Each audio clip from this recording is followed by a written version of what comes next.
Graça, paz e alegria. A porção de hoje, recomendada para a leitura da Bíblia em um ano, no plano sequencial, é 1 Coríntios, do capítulo 14 ao capítulo 16. A principal divindade da cidade de Corinto era Afrodite, ou Vênus. Tudo depende da tradição adotada, se a tradição grega pura, ou se a tradição romana, que assumiu muitas coisas da tradição grega, mas mudou alguns nomes. E entre vários atributos dessa divindade, um dos atributos era encaminhar as coisas para o amor licencioso. E alguns estudiosos acreditam que muitas mulheres até serviriam de prostitutas em templos dedicados à adoração dessa divindade. Era uma prostituição sagrada, uma prostituição cultual, não era meramente uma questão de prostituição das esquinas, havia todo um componente ritual nesse encaminhamento. Dessa forma, o espírito licencioso da comunidade, da cidade de Corinto, acabou se manifestando na igreja, na comunidade que começava a se reunir em Corinto. Havia já então 5 ou 6 anos, dependendo da definição de quando Paulo começou esse trabalho em Corinto, se em 50 ou 51, mas acredita-se que a carta foi escrita por volta de 56. Então, 5 ou 6 anos desde o início do trabalho evangelístico em Corinto, acredita-se que então esse espírito licencioso acabou adentrando na comunidade. E as pessoas estavam passando por sérios problemas nessa direção da sexualidade, e então Paulo explica a respeito dessas coisas, fazendo recomendações contra certas atitudes sexuais, principalmente envolvendo mulheres. Eu vejo que muitas coisas que são faladas em relação às mulheres, nesse caso, tem essa preocupação por parte de Paulo. Não se fala apenas dessa questão, na questão da sexualidade, ele também fala de incesto, fala de muitas coisas sobre casar ou não casar, se não conseguir se comportar tem que casar, e essa coisa toda. Paulo trabalha vários assuntos nessa questão. E eu vejo que quando ele fala também a respeito do comportamento das mulheres, ele também está indo um pouco nessa direção e com essa ideia em mente. Mas ele fala de vários assuntos envolvendo a sexualidade. No caso das mulheres, ele acaba chamando a atenção para práticas parecidas, não iguais, que eram adotadas pelo judaísmo do primeiro século. Paulo chega a dizer da mulher poder fazer oração na comunidade. Então, isso já era um pouco diferente. A mulher tinha que ficar calada, ela tinha que cuidar das coisas da casa, cuidar da família, não tinha participação ativa nessas coisas, nem mesmo nessa questão de uma simples oração. Pelo menos os estudiosos veem dessa forma.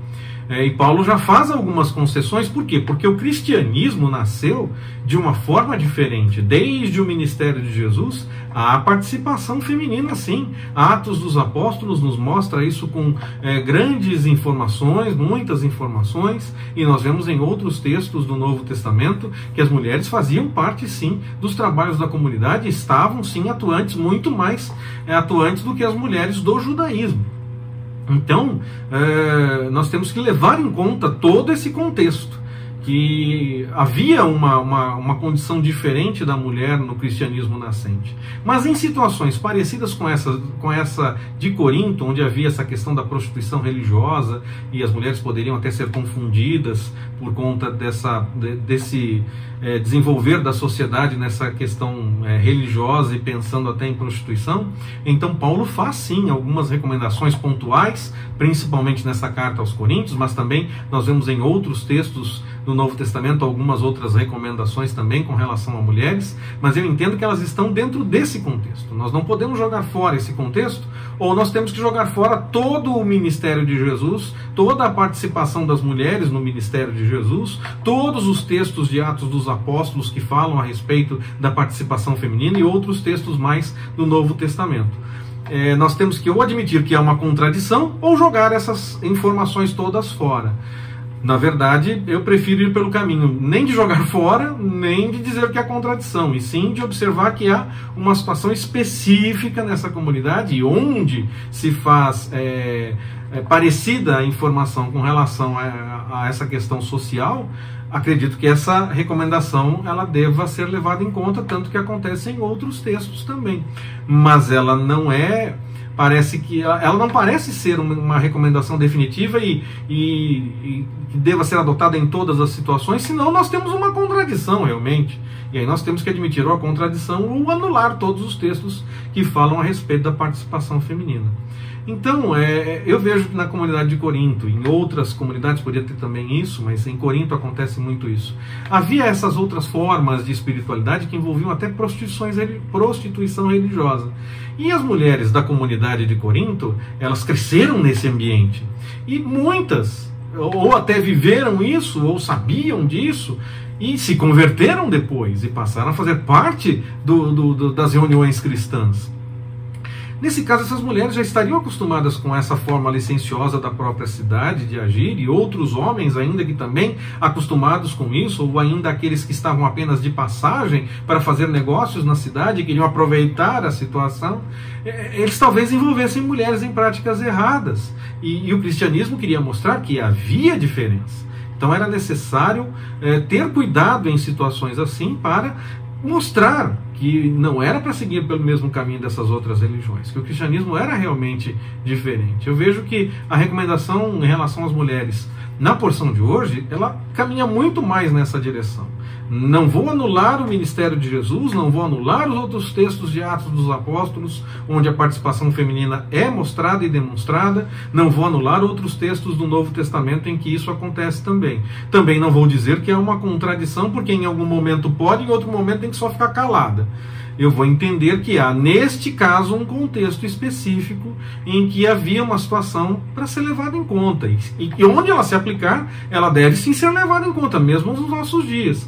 Mas eu não tenho notícia de coisas parecidas em nossos dias. Então, eu acredito que não seja o caso. Mas, de qualquer forma, eu entendo que Paulo estava muito mais preocupado, nesse caso, com o evitar a aparência do mal, evitar que se pensasse coisas erradas em relação às mulheres, ou até mesmo houvesse práticas erradas, uma vez que a comunidade estava se rendendo a outras práticas erradas dentro da sexualidade, então essa também poderia acontecer. Então, Paulo parece estar dando uma orientação para tomar cuidado com isso, para evitar a aparência do mal. Mas é claro, só conhecendo esse contexto histórico para saber que existe esse direcionamento na interpretação, em vez de pensar em contradição ou anular os outros textos e pegar esse texto como único, em que a mulher tem que ficar calada e acabou. Nessa própria carta, Paulo fala sobre a mulher orar. Então, não é esse o sentido, não é um sentido literal e definitivo. Há um contexto por parte dessa questão que precisa ser levado em conta, senão nós podemos levar para frente ideias completamente erradas e anular todas as outras passagens que falam a respeito do mesmo tema. Paulo não recomenda contra o dom de línguas, mas ele também não recomenda esse dom como único. Aliás, muito pelo contrário, ele diz que há vários dons. Ele recomenda, inclusive, que quando o dom de línguas se manifestar, deve haver tradução, quer por outra pessoa, quer pela própria pessoa que vier a falar em línguas, para que haja edificação da comunidade. Se não for assim, ele recomenda que nem seja declarado o que é falado em línguas na comunidade, que não deve ser feito apenas por fazer. Ele não fala contra o dom de línguas. Ele apenas define algumas ideias nessa questão para evitar problemas com esse e com outros dons. No caso do dom de línguas, por exemplo, alguém poderia fingir que estava falando em línguas para parecer mais espiritual, e Paulo diz que esse não é o caminho. Quando for para pregação, profecia ou qualquer coisa assim, pode ser confrontado com a palavra. Agora, falou em línguas, ninguém sabe o que foi dito, não houve tradução, alguém pode estar apenas tentando enganar, infelizmente. E Paulo diz que não é para ir por esse caminho. Paulo diz que é necessário tradução ou que se faça no reservado. Mas existe sim o dom de línguas. Alguns nos nossos dias tentam definir que não tem, que não é para fazer. Outros definem que tem que ter e é só ele e acabou. Ficam os extremos, como em qualquer assunto, parece que sempre tem que se decidir pelos extremos. Mas existem entre o preto e o branco tons de cinza, não é simplesmente sequência de filmes e livros com conteúdo sexual, não, tons de cinza. Existe sim a possibilidade de tons de cinza nesse aspecto. Nem somos totalmente, só fala em línguas e é o único que manifesta o Espírito. Não, Paulo diz que há outros dons. E nem, não pode falar. Não pode, mas tem algumas regras, algumas orientações, como todos os outros. Profecia vai falar 3, 4, outros vão avaliar e assim vai. Paulo coloca uma série de regrinhas de como esses dons se manifestam. Ele recomenda, inclusive, não recomenda necessariamente o dom de línguas, ele recomenda, aliás, o texto deixa isso claro, que ele recomenda é a profecia, ele acha mais importante. Mas isso é ele dizendo, ele não está dizendo que esse é esse que deve ser avaliado, então Paulo está dizendo isso, né? Não, ele não está dizendo que esse deve ser o único que deve ser avaliado, mas Paulo está dizendo que esse, teoricamente, pode edificar a igreja, então é mais produtivo para essa reunião em comunidade, mas todos os outros trazem a edificação do corpo, trazendo a edificação do corpo, todos os dons são importantes e necessários. Mas alguns entendem aqui que o ato de profetizar, nesse caso, não seria apenas o desvendar uma revelação dada pelo Senhor. Seria isso também. Mas alguns associam o profetizar aqui com o momento da pregação no nosso culto.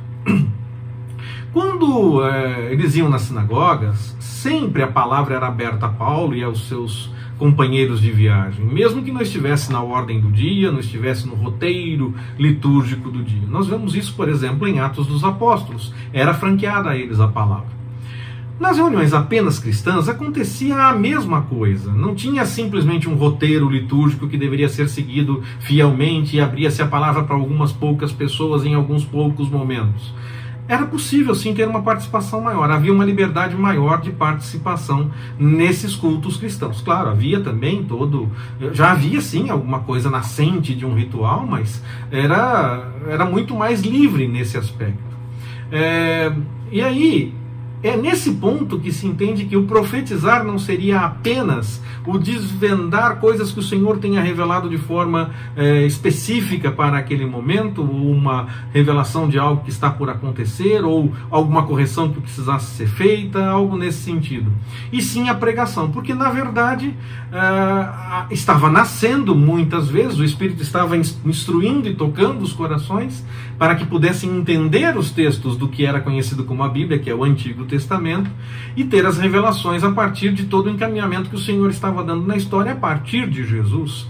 Então entendia-se que alguns, ao lerem certos textos do Antigo Testamento e darem a devida explicação apontando para Jesus, estavam tendo uma revelação do alto. E por isso se entende que a profecia era tanto revelar algo que estava por acontecer, ou algo que precisava de alguma correção, como o desvendar da própria palavra, que eles estavam ainda começando a entender todas essas coisas. Então eu entendo que poderia ser tanto uma coisa como outra, ter sim os dois aspectos. Poderia ser sabedoria como revelação, ensinamento ou conforto, exortação ou capacitação.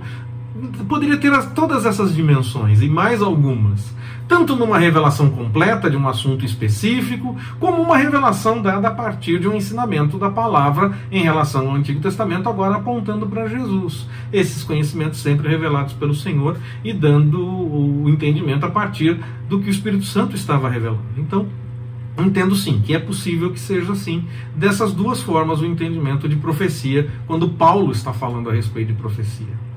Mas toda essa liberdade para falar, mesmo sem um roteiro estabelecido e seguindo todos os detalhes desse roteiro, isso não anulava, em hipótese alguma, a necessidade de ordem nas atividades. E Paulo fez muitas recomendações com relação à profecia, dom de línguas e várias coisas a respeito da ordem no momento em que essas coisas todas acontecessem no culto cristão.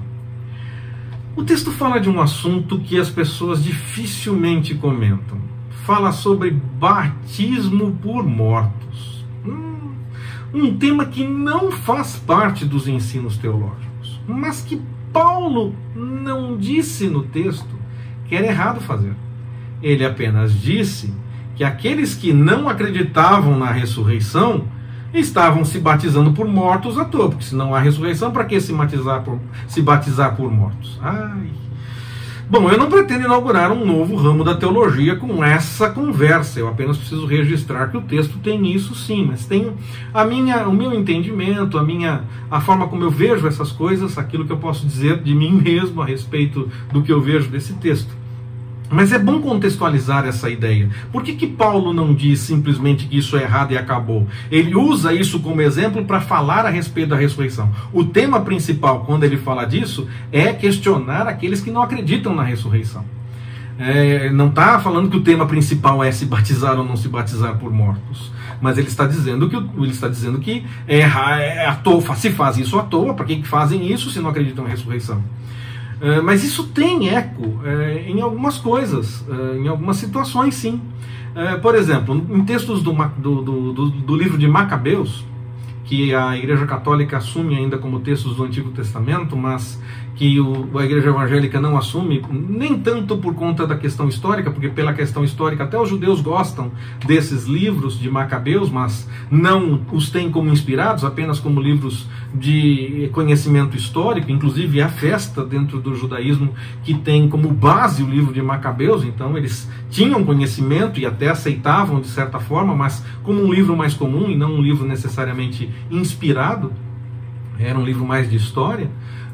Mas há também nesses livros, e eu acredito que seja por isso que os evangélicos não adotam realmente esses livros, que a Igreja Católica mantém, mas eu entendo que há alguns pontos doutrinários também nesses livros, não é apenas a questão histórica. Se fosse apenas a questão histórica, eles seriam ótimos livros para conhecimento. Mas durante o tempo dos Macabeus, que é depois do exílio e antes de Jesus, há uma situação em que se fala a respeito de fazer sacrifício para pedir perdão pelos pecados daqueles que morreram em batalha e não tiveram tempo de voltar e pedir perdão por seus pecados. Isso é anterior aos dias de Paulo, então eu vejo que há um eco aí que Paulo tem aí alguma situação que, por isso que ele não vai já dizendo totalmente contra o que eles estão fazendo, ele usa o exemplo do que eles estão fazendo para falar a respeito da ressurreição. E também nós encontramos na própria história do cristianismo, ainda na Igreja Católica, na Idade Média, que existia aquela frase que é atribuída a muitos nos livros de história sobre o tilintar de uma moeda no cofre que faria uma alma deixar o purgatório. Então, uma ação que nós fazemos aqui que se reflete nessa questão espiritual. Também depois dos dias de Paulo. Então já existe algumas tradições, a Igreja Católica ainda mantém algumas tradições que se defende que nós temos que fazer aqui para poder agir nessa questão daqueles que já se foram e tudo mais. Os evangélicos não vão nessa direção. Mas naqueles dias havia sim essa questão, ainda inclusive por conta dos Macabeus, que não tinha sido muito tempo antes. Eu realmente, como eu disse, tenho a minha observação a respeito dessa questão de se batizar por mortos. Eu não vejo razão para se fazer isso. Eu vejo como algo completamente sem sentido, porque aquilo que acontece no coração. A pessoa teve a chance de buscar ao Senhor e de mudar de vida, não por conta de uma questão meramente testemunhal, que as pessoas vejam o testemunho dela por se batizar, e foi ali então que as coisas aconteceram. Na verdade já aconteceu antes, e o testemunho do batismo confirma aquilo que já estava em andamento por conta da parte do Senhor, e nós fazemos em obediência à vontade do Senhor.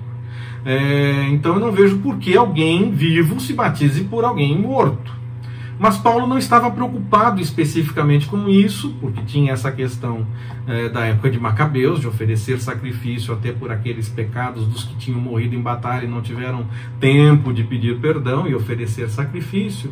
Mas o que ele está fazendo nesse momento é trabalhar essa questão para dizer, olha, se vocês fazem isso, para quê? Por que vocês fazem isso se vocês não acreditam na ressurreição? Então é bobagem vocês fazerem isso. Não façam então, porque vocês não acreditam na ressurreição, mas a ressurreição é uma realidade. E aí Paulo não trabalha na sequência que seria algo que não precisa ser feito. Mas que eu pessoalmente entendo que não precisa ser feito, porque não é o ato externo do batismo que faz alguma coisa.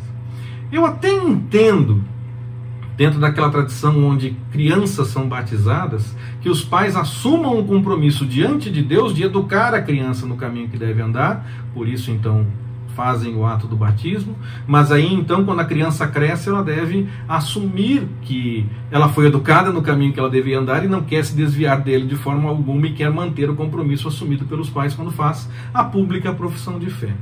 Entendo também porque havia em Atos dos Apóstolos famílias inteiras sendo batizadas, e que se essas crianças dessas famílias não estivessem junto, o texto diria, todas as famílias menos as crianças eram batizadas. entendo pessoalmente dessa forma, mas não é a mesma coisa, porque aí você está fazendo, a pessoa está sendo batizada mesmo nessa ideia do batismo infantil. Então a pessoa está sendo batizada. Eu não estou me batizando pelo meu filho, eu estou assumindo um compromisso de educá-lo no caminho em que ele deve andar. Mas o ponto principal que Paulo está trabalhando aqui é falar a respeito da ressurreição, dizer, como é que vocês não acreditam nisso? Que maluquice. E fazem até isso mesmo não acreditando? Para que vocês fazem isso então? Não tem por que não acreditar, a ressurreição é uma realidade. E aí Paulo vai trabalhar a ressurreição e larga o exemplo que ele usou para trás, porque na verdade, como eu disse, é um exemplo sem necessidade, algo que não precisa ser feito, é apenas uma forma. É um testemunho que nós devemos dar, sim, nós obedecemos e vamos pelo caminho do batismo, mas isso é uma coisa que não é necessário se fazer por aqueles que já se foram, porque aí aqueles que já se foram e tiveram a chance de se acertar com o Senhor, não precisam necessariamente disso. Isso é para mostrar testemunho diante da sociedade de que nós buscamos sim as coisas do Senhor. O que acontece, acontece no coração. Algumas pessoas entendem que o texto do Apocalipse, lá no capítulo 11, que descreve a 7ª trombeta, estaria descrevendo igualmente o evento que Paulo fala sobre a ressurreição dos mortos e a transformação dos vivos. Porque a 7ª no livro do Apocalipse, seria a última trombeta, não é verdade? João não diz ali que ela é a última trombeta, diz que é a 7ª numa sequência de 7. E nós não podemos esquecer que havia sons diferentes para os mais diversos momentos. Momento de batalha, momento de levantar acampamento, momento de avisar sobre perigo, havia sons diferentes. Eu acredito que a última trombeta em relação a determinado assunto, que é a questão da ressurreição e do arrebatamento, essa será a última trombeta e acontecerá. Agora, o que João trabalha no Apocalipse não necessariamente seria isso. Seria a última trombeta é aquela e acabou, então ali que se encaixa isso. E aí João não teria tido a revelação desse momento. Então, eu entendo que não. Eu entendo que é possível haver toques diferentes, como ainda há no quartel até os nossos dias, há toques diferentes, mas e é o último toque de um determinado assunto e começa outro toque de outro assunto qualquer. Mas algumas pessoas entendem sim que aquela trombeta do Apocalipse seria a última, e eu preciso deixar isso registrado, e registro mais ainda. Eu pessoalmente entendo que há toques diferentes, então podem ser trombetas diferentes, mas eu não estou preocupado com isso. Eu quero estar lá, eu quero viver de tal forma que eu possa viver esse momento, quer seja ressuscitando, quer seja sendo transformado. Paulo termina a carta com instruções referentes a uma coleta na igreja de Corinto. Sempre se fala em oferta, sempre se fala no que o Senhor toca no coração, com base na prosperidade alcançada. Nunca se faz desafio de valores, nem mesmo se fala em percentuais que tragam bênção ou maldição. Então, eu acho que o texto não fala a respeito de coisas que as pessoas tentam dizer que o texto fale. Nós temos que tomar cuidado com isso. Estou voltando a esse assunto da mordomia. Ele é diferente, não é da forma como normalmente é trabalhado. Essa coleta deveria ser separada antecipadamente para que, quando Paulo chegasse, já estivesse tudo preparado. Como essa é uma carta muito pessoal, com assuntos específicos da comunidade, o final dessa carta mostra ainda mais essa questão. E as várias cartas do Novo Testamento sempre têm saudações, questões específicas e tudo mais. Eram correspondências pessoais, mas havia a direção do Espírito Santo no meio de tudo isso. E aí, então, é claro que esses assuntos que eram específicos para aquelas comunidades podem sim nos ajudar ações a respeito do que pensarmos em assuntos, quer seja assuntos parecidos, assuntos iguais, ou assuntos até mesmo diferentes, mas que haja alguma aplicação, alguma possibilidade de encaminhamento no entendimento para os nossos dias. E então eu entendo que são textos muito ricos, mesmo que escritos especificamente para um grupo, são textos que falam ao longo da história e chegam até nós sim, falando ao nosso coração, porque o Espírito Santo direciona a interpretação. Que o Senhor nos abençoe. Forte abraço, até mais, permitindo o Senhor.